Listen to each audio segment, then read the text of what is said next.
Hello दोस्तों, मैं Jitesh Sharma easy classes के यूट्यूब चैनल पर आपका स्वागत करता हूं। पिछली क्लास में अपन ने कार्य पढ़ा था, अब अपन ऊर्जा पढ़ेंगे। ठीक है, ओके। तो ऊर्जा देखते हैं।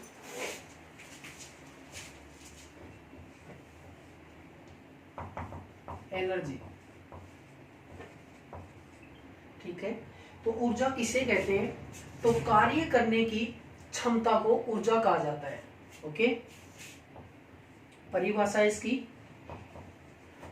कार्य करने की क्षमता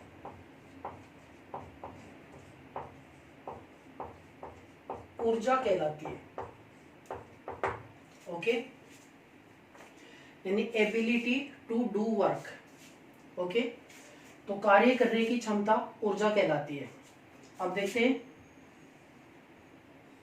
ऊर्जा की विमा। तो ऊर्जा की विमा वही होती है जो कार्य की होती है, जो पिछले वीडियो में अपन ने की थी, m1l² t-2। ओके, अब देखिए ऊर्जा की इकाई क्या होती है? तो इकाई भी वही होती है जो कार्य की होती है। तो इकाई क्या होती है इसकी? इकाई, तो ऊर्जा की इकाई होती है, एसआई यूनिट होती है इसकी जूल, और सीजीएस यूनिट होती है इसकी अर्क। ओके, यहां पे जूल या कैलोरी, ओके, ये अर्ग। जूल और अर्ग में क्या संबंध होता है? तो 1 जूल बराबर 10⁻⁷ अर्ग। ये पहले कार्य हम बता चुके हैं आपको। साथ ही जो ऊर्जा होती है, तो इसकी इकाई एसआई पद्धति में जूल और कैलोरी होते हैं। तो जूल और कैलोरी में क्या संबंध होता है? तो जूल और कैलोरी में देखिए 1 कैलोरी बराबर 4.2 जूल। ये संबंध होता है कैलोरी और जूल के अंदर। ओके, ये जूल और अर्क जो सीजीएस और एसआई पद्धति में इकाइयां हैं उनमें संबंध है। ये एसआई पद्धति में कैलोरी और जूल में संबंध है। तो 1 कैलोरी बराबर 4.2 जूल होते हैं। ओके, तो ऊर्जा किसे कहते हैं? कार्य करने की क्षमता को ऊर्जा कहा जाता है, ability to do work. Okay, विमा होती है m1l² t-2, वही विमा होती है जो कार्य की होती है। इकाई क्या होती है? तो इसकी एसआई पद्धति के अंदर जूल या कैलोरी, सीजीएस में अर्ग होती है, 1 जूल में 10⁻⁷ अर्ग होते हैं और 1 कैलोरी में 4.2 जूल होते हैं। ओके,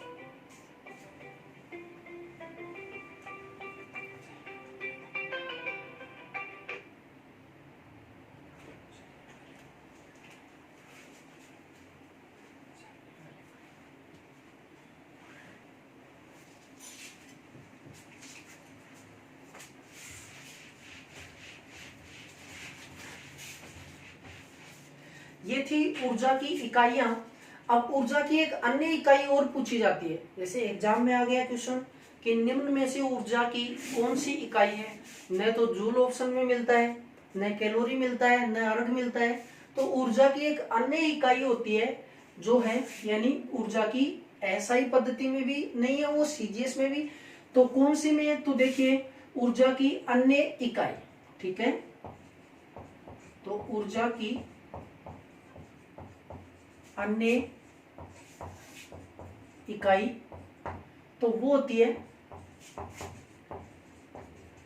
इलेक्ट्रॉन वोल्ट, ठीक है, यानी इसको अपन ईवी बोलते हैं। अब क्वेश्चन आता है कि एक ईवी कितने जूल के बराबर होता है? आपने पढ़ा अर्ग और जूल में संबंध क्या होता है, आपने पढ़ा कैलोरी और जूल में क्या संबंध होता है। तो अब देखिए ईवी और जूल में क्या संबंध होता है। तो देखिए एक ईवी यानी 1 इलेक्ट्रॉन वोल्ट 1.6 × 10⁻⁻19 जूल के बराबर होता है। इम्पोर्टेंट है ये। 1 ईवी कितने जूल के बराबर होता है? तो 1.6 गुणा 10 की पावर माइनस 19 जूल के बराबर होता है। ठीक है, नोट करें इसको।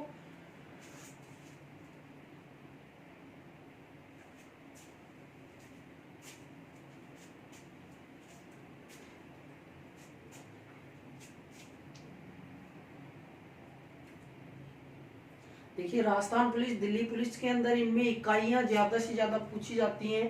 तो पिछली बार का राजस्थान पुलिस का पेपर हुआ था, तो उसमें जो संवेग था, ठीक है, बल था, इनकी इकाइयां पूछी गई थी। ठीक है, घनत्व की इकाई क्या होती है, बल की इकाई क्या होती है, बल की विमा क्या होती है। रेलवे के जितने भी पेपर होते हैं उनमें विमाएं पूछी जाती हैं। ठीक है, तो यहाँ पे अपन ऊर्जा पढ़ रहे हैं, साथ में अपन विमा भी पढ़ रहे हैं। कार्य की विमा देखी, ऊर्जा की विमा देखी, तो अब अपन ऊर्जा पढ़ रहे हैं। इसके बाद शक्ति आएगा तो शक्ति की विमा देखेंगे। साथ ही इनकी इकाइयां, जितनी भी इकाइयां होती है कंप्लीट, जैसे ऊर्जा की, कार्य की जूल होती है, अर्ग होती है, तो साथ में ईवी होती है इसकी इकाई, तो ईवी, तो कितने जूल के इनमें आपस में संबंध क्या होता है, तो वो संबंध भी देख रहे हैं। 1 ईवी बराबर 1.6 गुणा 10 की पावर माइनस 19 जूल होते हैं। ओके, नेक्स्ट पॉइंट देखते हैं।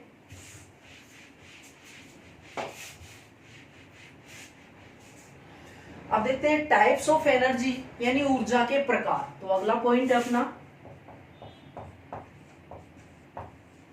टाइप्स ऑफ एनर्जी, ऊर्जा के प्रकार।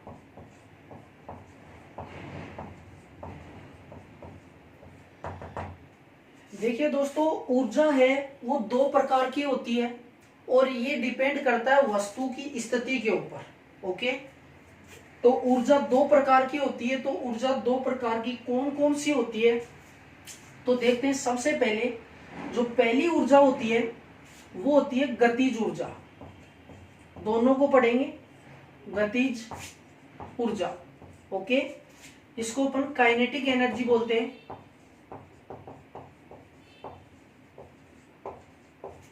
और दूसरी होती है स्थितिज ऊर्जा, इसको पोटेंशियल एनर्जी बोला जाता है। ओके, अब देखिए, सबसे पहले मैं बात करता हूं गतिज ऊर्जा की। गतिज ऊर्जा क्या होती है, तो सबसे पहले गतिज ऊर्जा देखते हैं। अच्छे से समझना इनको, इनमें से क्वेश्चन आएंगे, न्यूमेरिकल पूछे जाते हैं। तो गतिज ऊर्जा, ओके, देखिए गतिज ऊर्जा क्यों पैदा होती है, गतिज ऊर्जा का क्या कारण है। तो देखिए, ये मान लो पृथ्वी का सरफेस है, और ये m द्रव्यमान की कोई वस्तु है। तो m द्रव्यमान की वस्तु को मैं यूं ऊपर से नीचे की ओर गिराता हूं, तो ये इसका मास हो गया। नीचे की ओर आएगा तो इसका वेग भी होगा, कुछ ना कुछ, कोई ना कोई वेग तो होगा ही। ऊपर से ऐसे नीचे की ओर छोड़ूंगा तो नीचे की ओर आएगा, तो इसका वेग भी होगा। तो क्या होगा कि यानी m द्रव्यमान की किसी वस्तु को यदि v वेग से नीचे की ओर डाला जाता है या फेंका जाता है, तो उसकी गतिज ऊर्जा क्या होती है और उसका संवेग क्या होता है। तो सबसे पहले वो भी देखते हैं, साथ में गतिज ऊर्जा का नॉर्मली देखते हैं कारण क्या है, पैदा होने का कारण क्या है। तो गतिज ऊर्जा का कारण है वस्तु की गतिशीलता। ठीक है, वस्तु की गतिशीलता। देखिए, बांध का स्थिर जल है, यदि बांध का स्थिर जल, बांध टूट जाए तो नदी के रूप में बहेगा ना, तो नदी का बहता हुआ जल कौन सी ऊर्जा हो गई, गतिज ऊर्जा। और साथ में जो बांध का स्थिर जल है वो कौन सी ऊर्जा है, स्थितिज ऊर्जा। ठीक है, साथ में धनुष से निकला हुआ तीर, तो वस्तु मोमेंट गति कर रही है, यानी गतिशीलता है, उसमें गतिज ऊर्जा हो गई। चलता हुआ तोड़ा, चाबी भरी हुई घड़ी जो चलती रहती है, तो वो कौन सी ऊर्जा हो गई, गतिज ऊर्जा। ओके, बंदूक से निकली हुई गोली कौन सी ऊर्जा हो गई, गतिज ऊर्जा। तो मैं यहाँ पे आपको ये बताने का प्रयास कर रहा हूं कि गतिज ऊर्जा का कारण क्या है। तो वस्तु की गतिशीलता के कारण जो ऊर्जा उत्पन्न होती है उसको गतिज ऊर्जा कहते हैं। और गतिज ऊर्जा में देखिए काइनेटिक एनर्जी बोलते हैं इसको, और इसको समझते हैं देखिए m द्रव्यमान, m द्रव्यमान। देखिए मैं बार बार द्रव्यमान बोल रहा हूं, द्रव्यमान और भार में अंतर होता है, दोनों की इकाइयां तो सेम होती है, केजी होती है, भार की भी केजी होती है, पर कोई भी वस्तु होती है ना उसमें जो मैटर होता है, पदार्थ होता है ना, उसकी मात्रा द्रव्यमान कहलाती है। तो देखिए m द्रव्यमान की कोई वस्तु v वेग से वेलोसिटी है उसकी, v वेग से गतिमान है तब उसकी गतिज ऊर्जा क्या होगी, गतिज ऊर्जा क्या होगी। तो देखिए गतिज ऊर्जा, इसको के यानी काइनेटिक एनर्जी, तो इसका याद रख लेना फॉर्मूला होता है 1/2 mv²।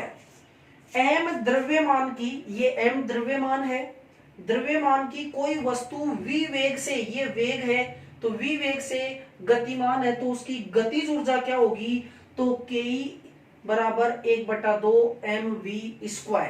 ओके, तो ये काइनेटिक एनर्जी का फॉर्मूला हो गया, तो ये काइनेटिक एनर्जी होती है। अब इसी वस्तु का संवेग क्या होगा, संवेग। ओके, यानी संवेग की इकाई अच्छे से देख लेना, संवेग, तो संवेग क्या होगा, संवेग को p द्वारा प्रदर्शित करते हैं और मास और वेलोसिटी के गुणनफल को संवेग कहा जाता है। तो संवेग क्या हो जाएगा इसका, p बराबर m इंटू v, वही वस्तु है m द्रव्यमान की, v इसका वेग है, तो ये संवेग हो गया, p बराबर m इंटू v। देखिए संवेग डायमेंशन और यूनिट के अंदर संवेग की इकाई और विमा आपको बताएंगे, पर एक बार आया है पॉइंट तो आप अच्छे से देख लें कि p बराबर m इंटू वी। तो यानी यहां से इसकी इकाई देखिए क्या हो जाएगी, p बराबर m इंटू वी, तो ये इसकी इकाई क्या होती है केजी, और वेग की क्या होती है मीटर प्रति सेकेंड। ओके, तो KG meter second inverse. Okay, यहां से विमा भी आप बना सकते हो आराम से, m1 L1 t-1, ये संवेग।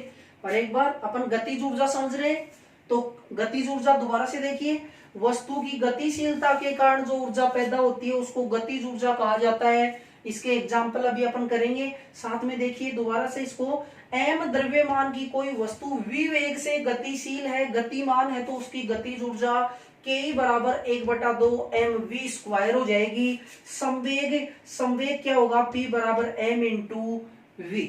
ओके, ये संवेग की इकाई है एसआई पद्धति में, पिछली बार पुलिस में पूछा गया क्वेश्चन था यहां से। तो m इंटू वी, तो m केजी, v मीटर प्रति सेकंड, तो देखिए केजी मीटर और ये ऊपर जाएगा तो सेकंड इनवर्स, ये वीमा बन जाएगी, केजी मतलब m, मीटर मतलब l, t मतलब टाइम सेकंड, ये माइनस में ये 1 और ये 1। ओके, ये संवेग के बारे में है इतना। ठीक है, ये अपना पॉइंट है, यहां तक देखिए गतिज ऊर्जा और संवेग। अगला पॉइंट है गतिज ऊर्जा और संवेग में क्या संबंध होता है, तो वो देखते हैं, उससे संबंधित न्यूमेरिकल देखते हैं। ठीक है, यहां तक नोट करें एक बार आप।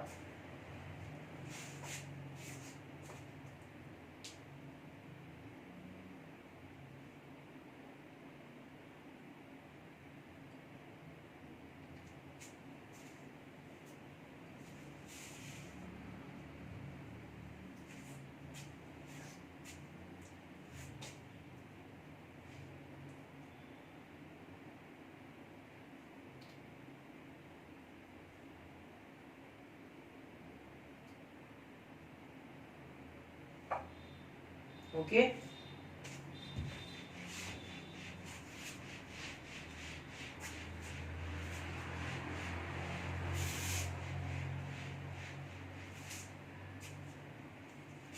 ठीक है, पॉइंट है अपना जो अभी हाल ही में अभी आपने पढ़ा है, गतिज ऊर्जा और संवेग। संवेग p बराबर m इंटू वी आपको पता चल गया, और kinetic energy half m v square होते हैं। अब इन दोनों में क्या संबंध होता है, तो देखिए पॉइंट है अपना, गतिज ऊर्जा व संवेग में संबंध। यहां से एक रिलेशन आएगा जिससे न्यूमेरिकल होते हैं। तो देखिए गतिज ऊर्जा व संवेग में संबंध, देखिए के ई बराबर क्या होता है, 1/2 mv स्क्वायर। ओके, अब देखिए यहां से मैं क्या करता हूं, इसका जो अंश और हर है ना, इसको मैं m से मल्टीप्लाई करता हूं। ठीक है, तो यहां लिख सकते हैं अंश व हर को m से गुणा। तो यहां से अपन इसको मल्टीप्लाई करते हैं, तो हाफ और m v स्क्वायर और इसको m और ये m, के ई बराबर हाफ m, ऊपर क्या हो जाएगा m स्क्वायर v स्क्वायर। यहां से कोई फॉर्म आपके दिमाग में आ रही है क्या कोई, यानी यहां से p बराबर m इंटू वी होता है क्या, यानी p बराबर m इंटू वी, संवेग बराबर मास गुणा वेग होता है कि नहीं होता है, होता है ना। तो यानी एम वी, तो p हो जाएगा एम वी, यानी p का स्क्वायर हो गया कि नहीं, तो के ई बराबर हो जाएगा p स्क्वायर बटे 2m। ये होता है relation between kinetic energy and momentum, यानी के ई बराबर p square upon 2m। Okay, तो ये संबंध होता है, इसमें से न्यूमेरिकल पूछे जाते हैं। साथ में कई बार रिलेशन भी आ जाता है कि काइनेटिक एनर्जी और संवेग के अंदर क्या संबंध होता है। ऑप्शन में मिलते हैं आपको p upon 2m, p upon m, p square upon 2m। तो ये राइट आंसर होगा आपका। ठीक है, नोट करें इसको अच्छे से। यदि वीडियो पसंद आ रहा है, क्लास अच्छी लग रही है, तो लाइक जरूर करें, शेयर भी करें।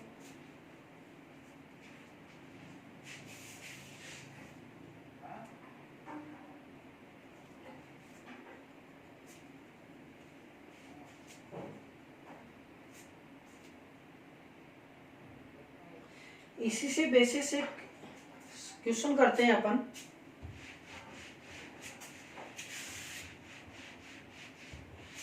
इसका आंसर बताना। एक कण की, क्वेश्चन है, एग्जाम्पल लेते हैं। एक कण की गतिज ऊर्जा व संवेग का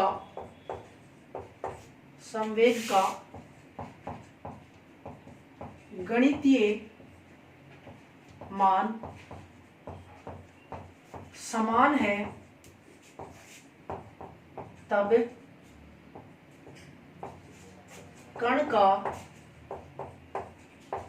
वेग क्या होगा, कण का वेग क्या होगा। देखिए एक कण की गतिज ऊर्जा व संवेग का गणितीय मान समान है, तब कण का वेग क्या होगा। इसके ऑप्शन है अपने पास में 5 मीटर प्रति सेकंड, 1 मीटर प्रति सेकंड, 8 मीटर प्रति सेकंड, 2 मीटर प्रति सेकंड। ठीक है, इसका राइट आंसर क्या होगा बताओ।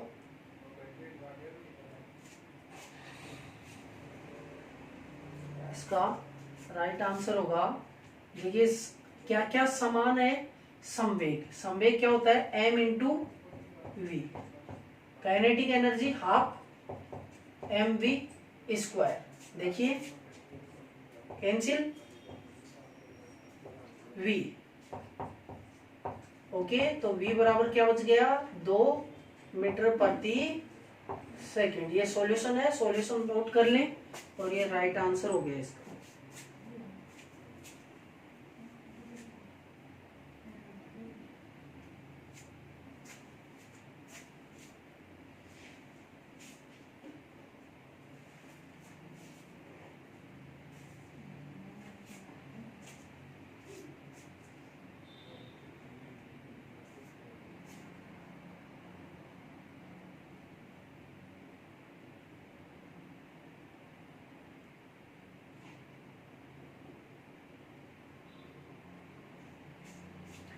देखिए काइनेटिक एनर्जी है, साथ में अपन ने आज अपने पढ़ा कि जो ऊर्जा होती है किसे कहते हैं, ऊर्जा की एसआई यूनिट क्या होती है, अदर यूनिट क्या होती है, सीजीएस यूनिट क्या होती है, उनमें संबंध क्या होता है।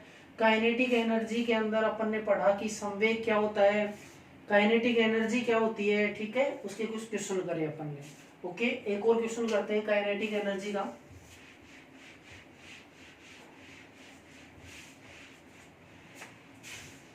देखिए क्वेश्चन है,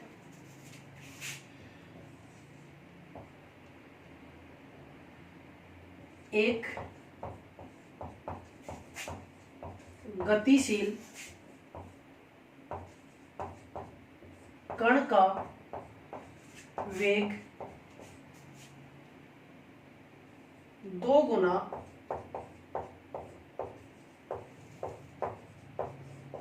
कर दिया जाए तब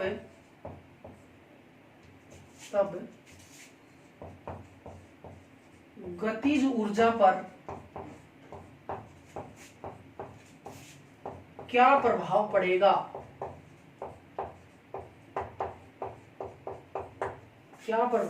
पड़ेगा। देखिए इसके ऑप्शन है, पहला ऑप्शन है 2 गुना बढ़ जाएगी, बी ऑप्शन है 4 गुना कम हो जाएगी, ठीक है। सी ऑप्शन है अपरिवर्तित रहेगी, और डी ऑप्शन है 4 गुना बढ़ जाएगी। ओके, बताइए इसका राइट आंसर क्या होगा। देखिए अभी आपने पढ़ा था के बराबर 1/2 mv², ये तो कांस्टेंट है, तो यहां से देखें अपन के समानुपाती m होता है, एक और निकलेगा के समानुपाती v²। ओके, मास के बारे में क्वेश्चन में कुछ भी नहीं दिया हुआ है, क्वेश्चन में किसके बारे में, वेग के बारे में। वेग को दुगना कर रहा है, तो वेग को दुगना कर रहा है तो के बराबर यानी v, तो v है तो इसको दुगना करवा रहा है तो 2 का स्क्वायर, तो 4 गुना बढ़ेगी कि नहीं बढ़ेगी, तो 4 गुना बढ़ जाएगी। ओके, ये इसका राइट आंसर होगा।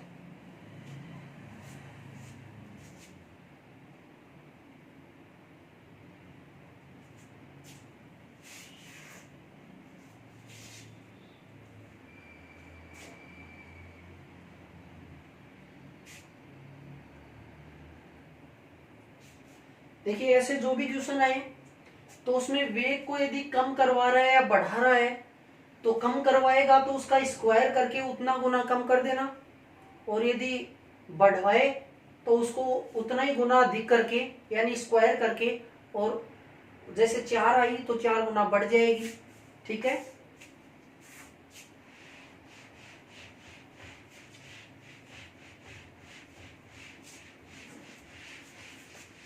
देखिए अपन वर्क पावर